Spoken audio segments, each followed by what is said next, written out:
No one has ever asked an actor, "You're playing a strong-minded man." We assume that men are strong-minded or have opinions, but a strong-minded woman is a different animal. For decades, Meryl Streep has been more than just an actress. She's been a symbol of excellence, the living embodiment of what it means to master the craft of performance. 3 Oscars, 21 nominations, and a career that stretches across generations of cinema. To most, she's untouchable, Hollywood royalty wrapped in grace and intellect. But behind the curtain of applause and gold statues, there exists another, lesser-known story. One not of triumph, but of endurance. Because even for someone like Meryl, Hollywood isn't always a love story. It's a battlefield of egos, insecurities, and clashing methods. And at its center stands a woman who has survived them all without ever raising her voice. When people talk about strong-minded actors, they almost always mean men. Men are allowed to be intense, opinionated, demanding. But when a woman shows that same fire, she's called difficult. That quiet double standard followed Meryl through the heart of her career. On set after set, she would face co-stars who tested her patience, blurred the line between performance and cruelty, and sometimes broke her trust entirely. And it all began in 1979 on the set of Kramer vs. Kramer. Meryl was just stepping into the global spotlight, fragile, brilliant, still mourning the death of her partner John Cazale. Her co-star Dustin Hoffman was already an icon. But Hoffman was deep in his method acting phase, the kind of actor who didn't just play emotions, he inflicted them. To him, realism came through pain. And if that pain had to be real, so be it. NFOR Meryl, acting was a conversation between truth and empathy. For Hoffman, it was war. One day, during a tense custody argument scene, Hoffman did something that would haunt her memory of that film forever. Without warning, he slapped her. Hard. The cameras caught the moment. Raw, unscripted, and real. But behind that authentic scene was a woman blindsided, shaken, and humiliated in front of an entire crew. Hoffman later claimed it was about realism. Meryl never called it out publicly, but her silence spoke louder than any interview could. NTHE set of Kramer vs. Kramer was chaos disguised as creativity. Hoffman would constantly change his performance mid-scene, throwing off Meryl's preparation. She'd spend hours building her emotional rhythm, only to have it shattered by improvisations that served no one but his ego. To some, the tension looked like magic. To her, it felt like surviving a storm. And yet, the film went on to win 5 Oscars, including one for Meryl herself. But notice what happened after. In the 40-plus years since that film, Streep has never shared the screen with Dustin Hoffman again. Not once. And Hollywood calls it professionalism. But between the lines, it was Meryl quietly setting a boundary, the first of many. Because for her, acting was never about domination. It was about connection. And that difference would define every friendship, every feud, and every fracture that followed in her glittering, guarded career. Fast forward 3 decades from the storm of Kramer vs. Kramer, and Meryl Streep was standing at the peak of her fame, respected, adored, and still impossibly consistent. The year was 2009. She had conquered drama, dominated biopics, and was now dipping into something lighter, romantic comedy. On paper, It's Complicated should have been a breeze. A warm, witty story about love after divorce, paired with one of Hollywood's most charismatic men, Alec Baldwin. But what looked effortless on screen was, in truth, another battle of artistic philosophies. You see, Meryl's approach to comedy is meticulous. To her, humor isn't about jokes. It's about truth. She crafts every line, every glance, every raised eyebrow like a surgeon with a scalpel. The goal isn't to make the audience laugh, but to make them recognize something human in the absurdity. Comedy, for her, is emotion dressed as laughter. Alec Baldwin, however, had a very different rhythm. He thrived on improvisation. Unplanned, unpredictable, and often chaotic. He loved the thrill of surprise, the freedom to twist a scene in real time. It was his jazz, his playground, but when that wild spontaneity collided with Meryl's precision, sparks flew, and not the romantic kind the film advertised. Crew members from the set would later whisper about the tension that hung between them like static. During rehearsals, Meryl would map out the exact pacing of a scene, understanding its emotional beats down to the syllable. Baldwin, meanwhile, would show up ready to reinvent it entirely.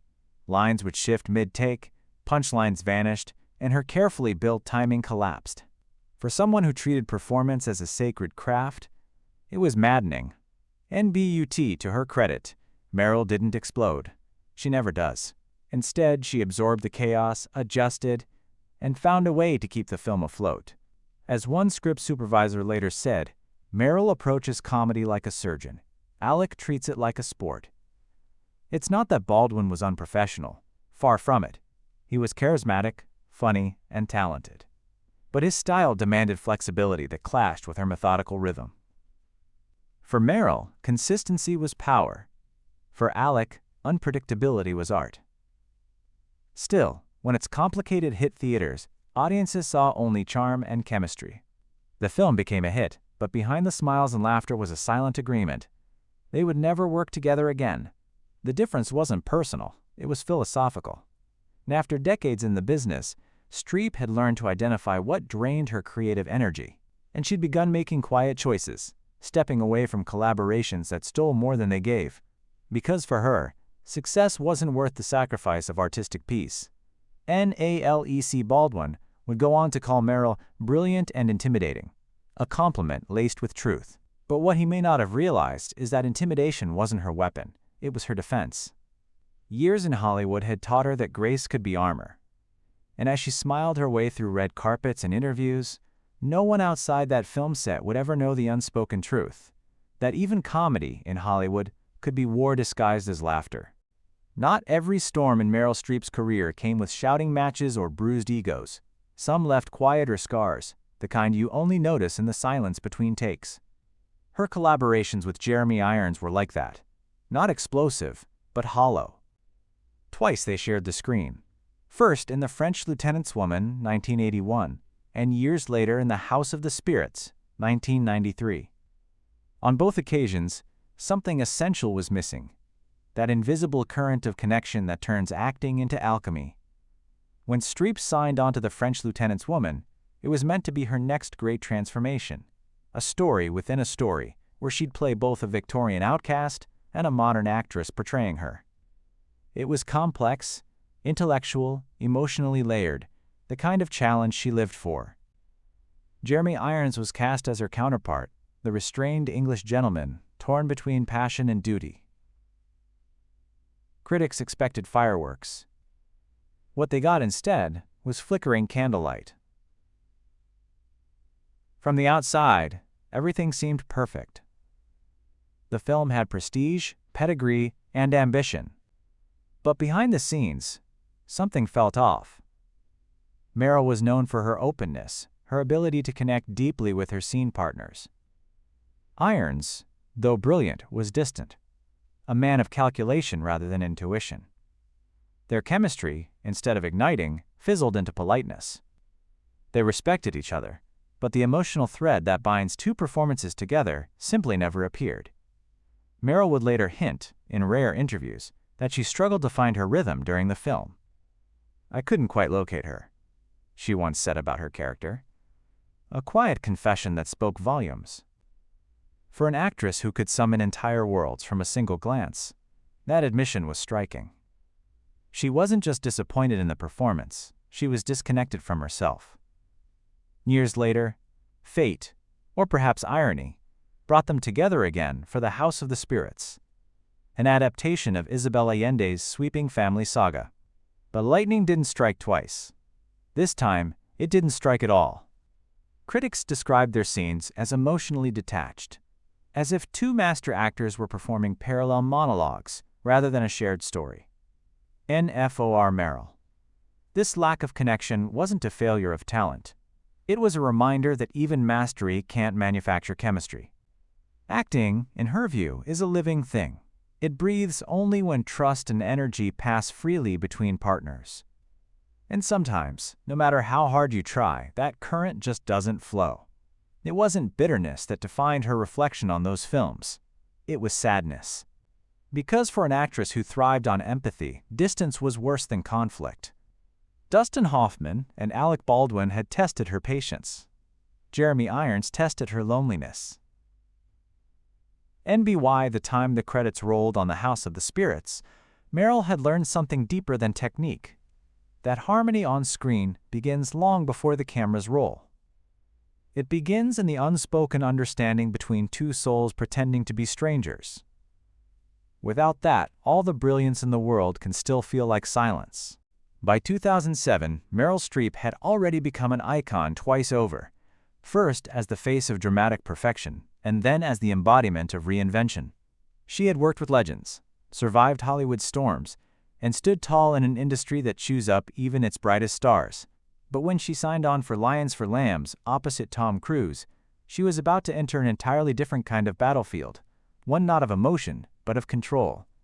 On paper, the film had everything: political gravitas, a serious script, and two of the biggest names in cinema sharing the screen. It was supposed to be a masterclass in tension, Meryl as a probing journalist, Cruise as a confident senator defending his ideology. But once production began, what unfolded was something entirely unexpected. Tom Cruise wasn't just an actor, he was a force. Intense, driven, and famously perfectionist, he approached filmmaking like a military operation. Every movement, every word, every moment was carefully calculated for precision and dominance. And that precision came at a cost. It left little room for collaboration. Meryl, meanwhile, thrived on emotional give and take. Her process was about discovery, about letting scenes breathe and evolve naturally. But on the Lions for Lambs set, there was no air to breathe. Cruise's intensity filled every corner of the room. His rhythm was sharp, fast, commanding, like he was performing for an invisible audience. Crew members noted that their scenes together often felt more like a sparring match than a dialogue. Meryl would search for nuance, while Cruise drove forward with sheer momentum. And though both were professionals to the core, the balance between them began to tilt. In most of their shared scenes, Cruise dominated, not through malice, but through sheer force of presence. His delivery was relentless, almost militaristic. Meryl, used to being a conductor of emotion, suddenly found herself reacting instead of leading. To outsiders, it looked like quiet professionalism.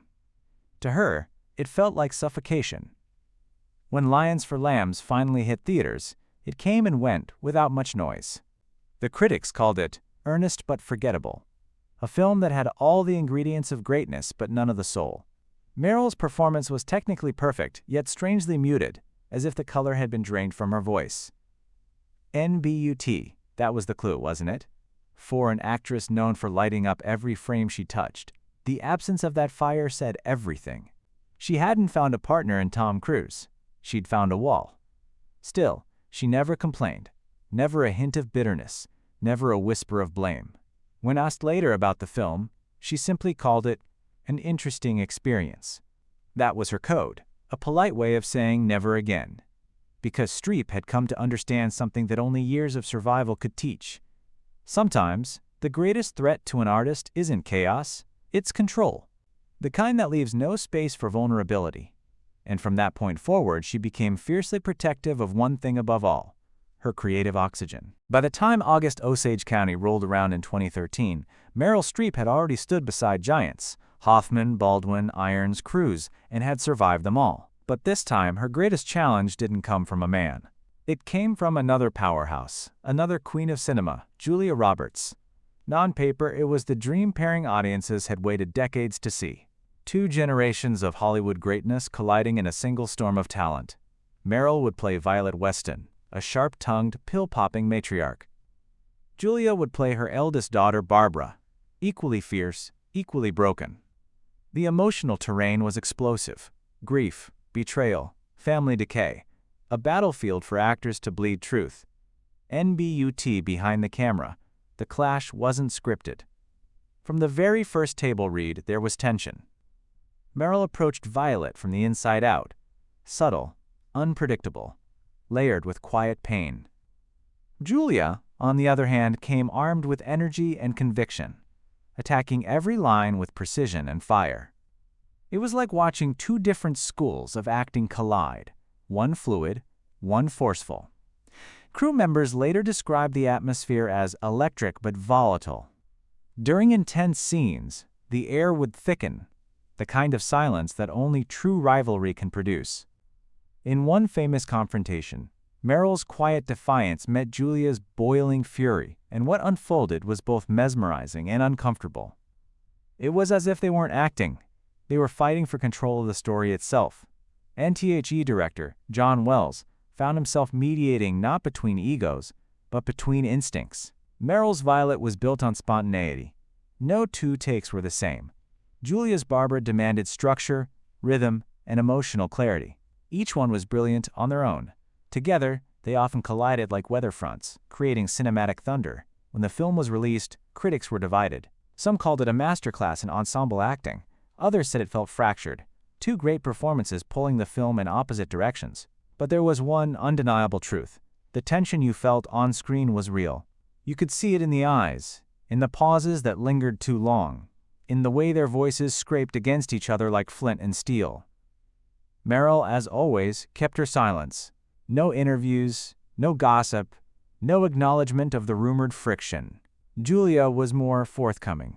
She called working with Streep a dream, but admitted with a half smile, "It's a lot of work being in the ring with the best." And after August Osage County, Meryl never worked with Julia again. Not out of bitterness, but choice. She had learned that even among equals, harmony matters more than fireworks.